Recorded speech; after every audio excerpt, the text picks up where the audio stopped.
Пятница, 31 траўня, у эфіры Белсат Зум. У апошні дзень вясны з вами Віталь Бабін. Вітаю гаспадарства, і мы пачынаем. Кошты на камуналку ідуць угару. Ужо ў наступным месяцы падаражаюць асобныя паслугі ЖКГ, некаторыя адразу на чвэрць. Прысяжныя Нью-Йорку прызналі Дональда Трампа вінаватым у фальсіфікацыі фінансавай дакументацыі. Ці дапусцяць яго да прэзідэнцкіх выбараў?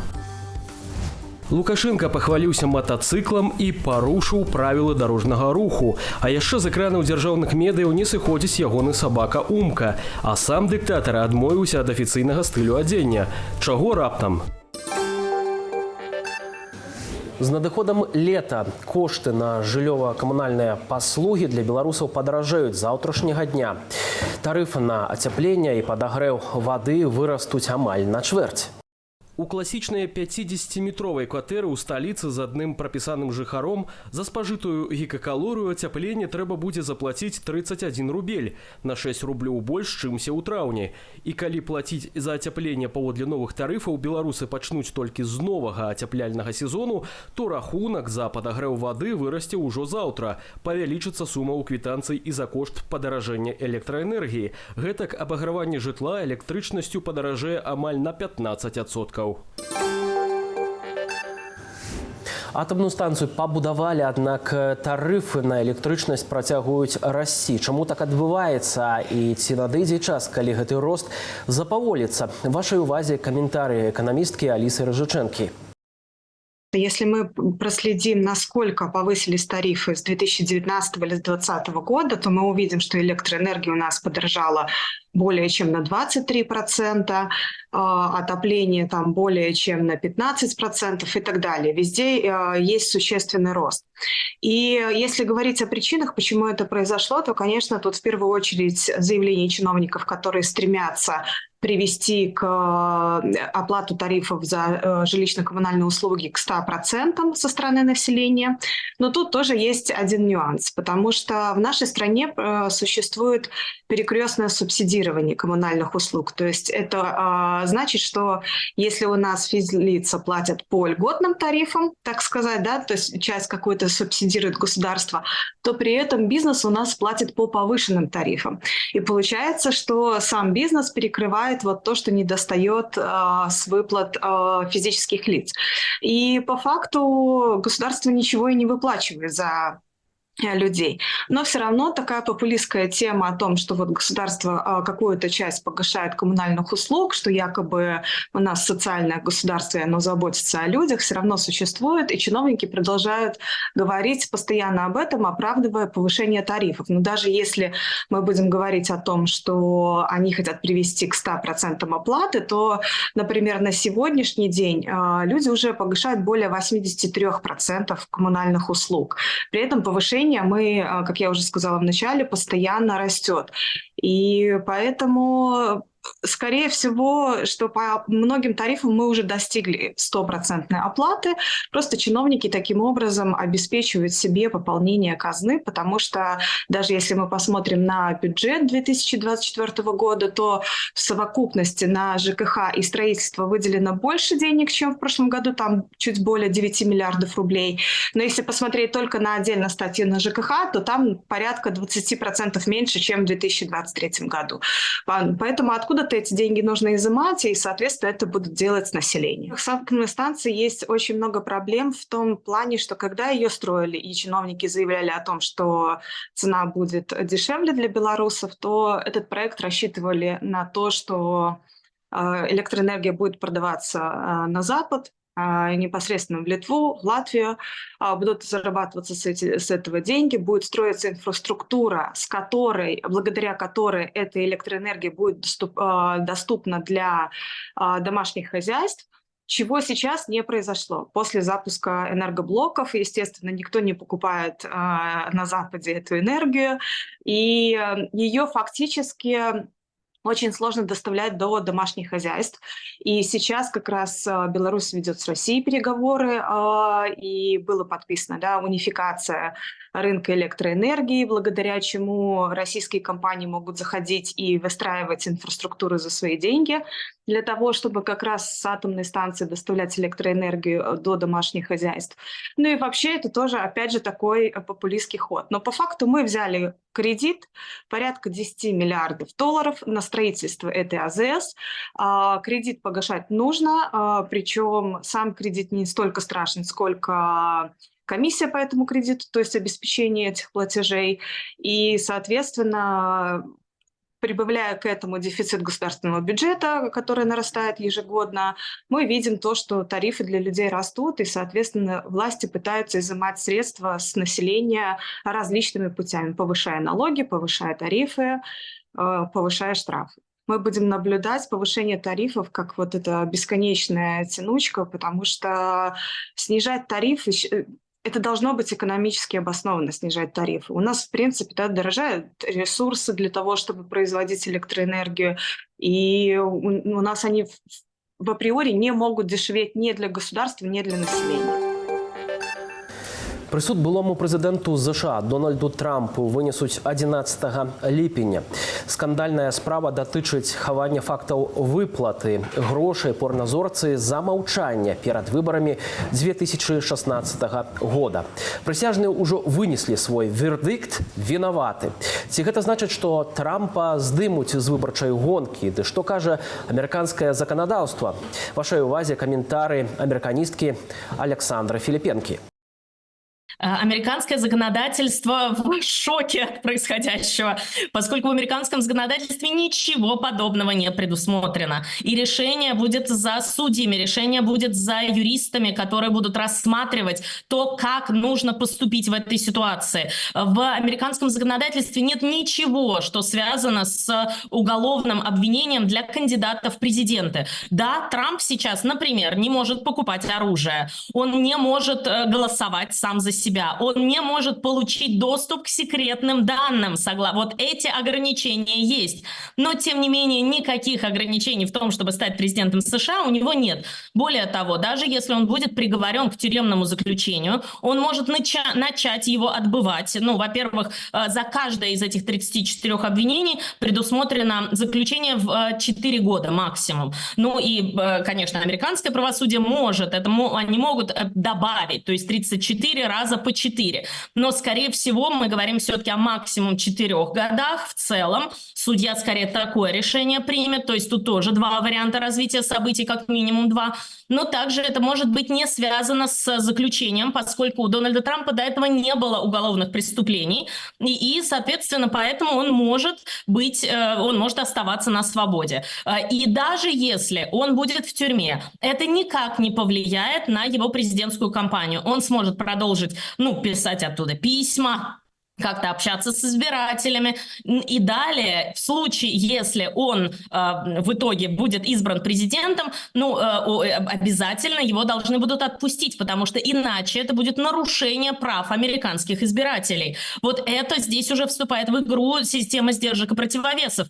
Да, судебная система отдельно, но исполнительная власть отдельно, и если Дональд Трамп будет избран президентом, то это будет нарушением прав американских избирателей, если он будет находиться в тюрьме. Соответственно, его должны будут отпустить. Поэтому есть такое впечатление, что заранее, даже сейчас, судья все-таки не будет принимать решения в пользу лишения свободы.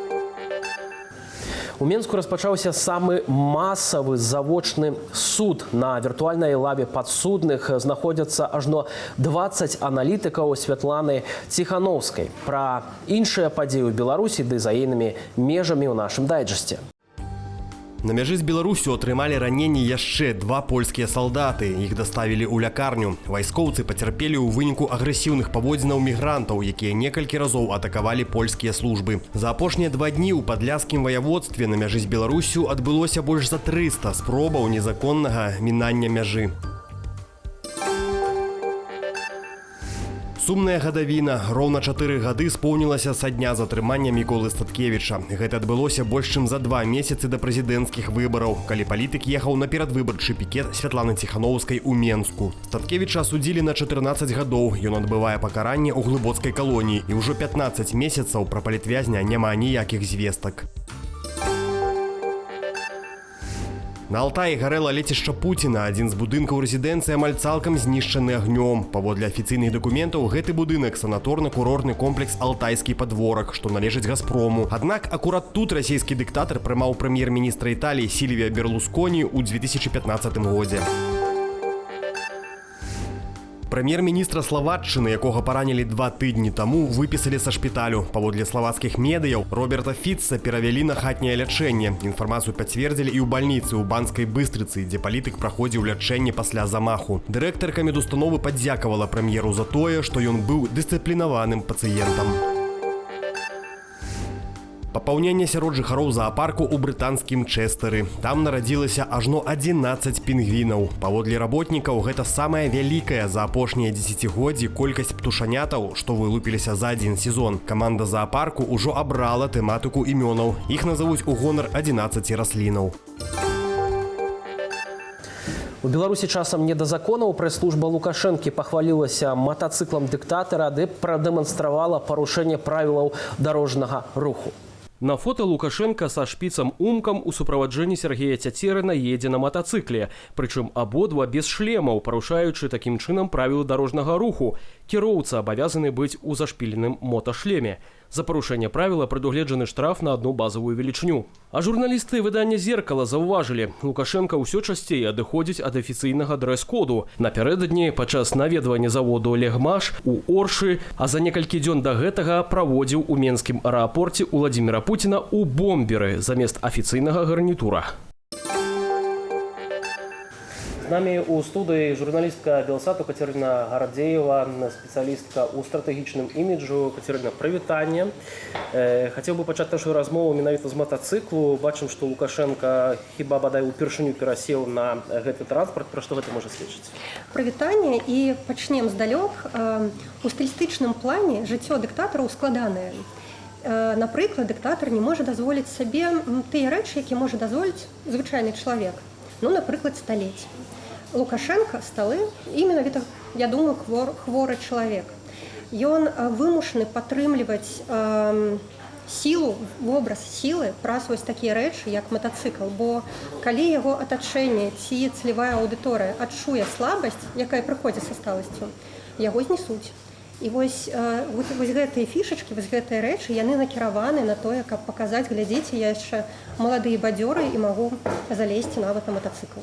Яшчэ што цікава, у апошнія свае паездкі Лукашенко вельмі часта бярэ з сабой свайго улюбёнага сабаку Умку. Пры гэтым у паездках шпіц фактычна заменіў малодшага сына Лукашэнкі Мікалая.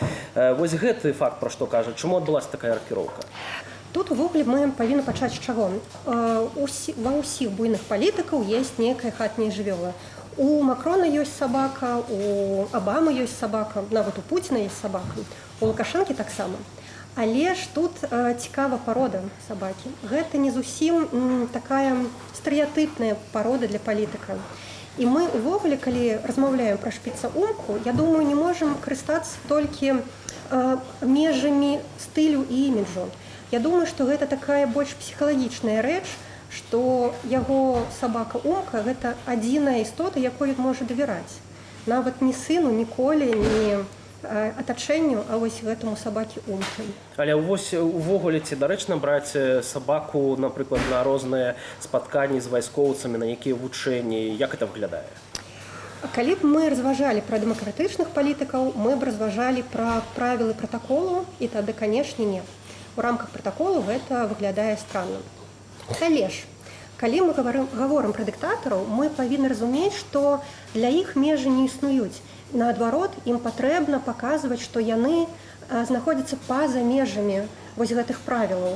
І тое, што ён бярэ з сабой сабаку, гэта таксама паказвае, што вось глядзіце, я магу дазволіць сабе парушаць правілы пратаколу. Яшчэ цікавая дэталь, якую заўважылі журналісты парталу «Зеркало». Лукашенко вельмі часта зараз апранае бомбер. Гэта такая лёгкая летняя куртка і замяніў фактычна яго на афіцыйны гарнітур. Тут у чым можа быць прычына? Як я казала раней, трэба паказваць, што ён яшчэ ў добрай фізічнай форме. І вось спартовы элемент – гэта трансляцыя таго, што я яшчэ малады, я магу глядзець, як я магу выглядаць. Але ж тут цікавостка ў тым, што ён намагаўся трансляваць сілу заўсёды. У прошлым годзе гэта была ваенная форма, то бок нейкая цішотка, якая была падобная на ваенную форму. Але ж састарэлы дыктатар у ваеннай форме гэта не навіна, а вось састарэлы дыктатар у бомберы гэта ўжо цікава. Вось мы бачым гэтыя бомберы. Цікава, што гэты стыль часамі мяняецца час ад часу. Як думаеш, хто менавіта яму падбірае? Можа быць, гэта прэсавая сакратарка Наталія Рысман, хтосьці іншы? З іміджам Лукашэнкі працавалі вельмі іменітыя імёны. У нулявых з ім працаваў Лорд Белл. Гэта такі ангельскі піаршчык. Ён, дарэчы, адмовіўся потым працаваць з Лукашэнкам, працягваць ім працу. Але ж тыя стратэгіі, якія былі распрацаваныя Лордам Беллам, Лукашенко выкарыстоўвае па сей дзень. Ну і да, у Лукашенка ёсць служба пратаколу, якая займаецца яго рэчамі. І да. Яшчэ перыядычна Лукашенко з'яўляецца ў сонцаахоўных акулярах. Часамі ён іх вешае непасрэдна на цішотку, расцягваецца гэтая цішотка, выглядае гэта не вельмі прыгожа, скажам так. Ці гэта ўвогуле дапушчальна з'яўляцца перад камерамі ў такім выглядзе і ў сонцаахоўных акулярах? Трэба разумець, дзе адбываецца гэтая падзея. Калі ён недзе на выездзе і гэта не афіцыйнае мерапрыемства, то да, нічога ў гэтым такога няма. Цікава, што ён з'яўляецца так на сустрэчах са сваімі чыноўнікамі, і чыноўнікі усе ў белых кашулечках, вось у гальштуках, і ён адзін у акулярах і цішотках.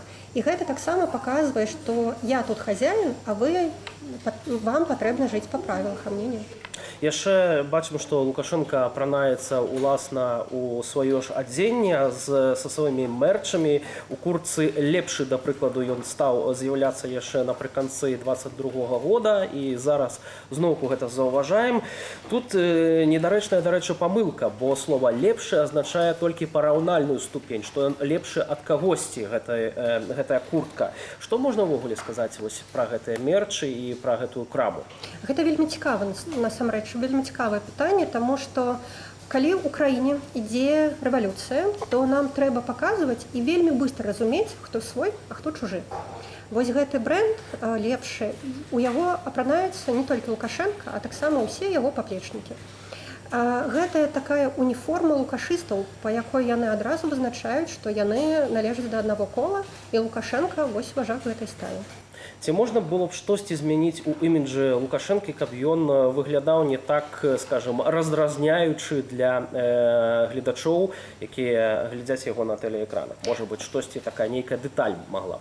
Канешне, і гэта дэталь не візуальная, яму трэба звярнуцца да псіхолага. Таму што чалавек, які не адчувае свой узрост, не адчувае свой фізічны стан, заўсёды выглядае камічным. Мы гэта бачым на Лукашэнкі, які носіць красоўкі, але падаецца, што гэта такая не спартыўная обувь, а артапедычная, ну і таму гэта толькі дадае яму ўзросту. Лукашенко дакладна не адчувае не тое, што ён набраў вагу, не тое, колькі яму гадоў, ну і таму, да, мы бачым тое, што мы бачым. Дзякуй вялікі за гэтую размову. Дзякуй табе. Ці плануюць робаты з новым штучным інтэлектам захапіць нашу планету? Адказ вас можа здзівіць. Журналісты паразмаўлялі з робатамі-гуманоідамі падчас саміту ў Жэневе. Цяпер размова з робатам-гуманоідам – гэта не сюжэт фантастычнага фільму, а рэальнасць. Робат кампаніі Хідоба Рэсерч, абсталяваны штучным інтэлектам, адкажа на вашыя пытанні і можа нават пажартаваць.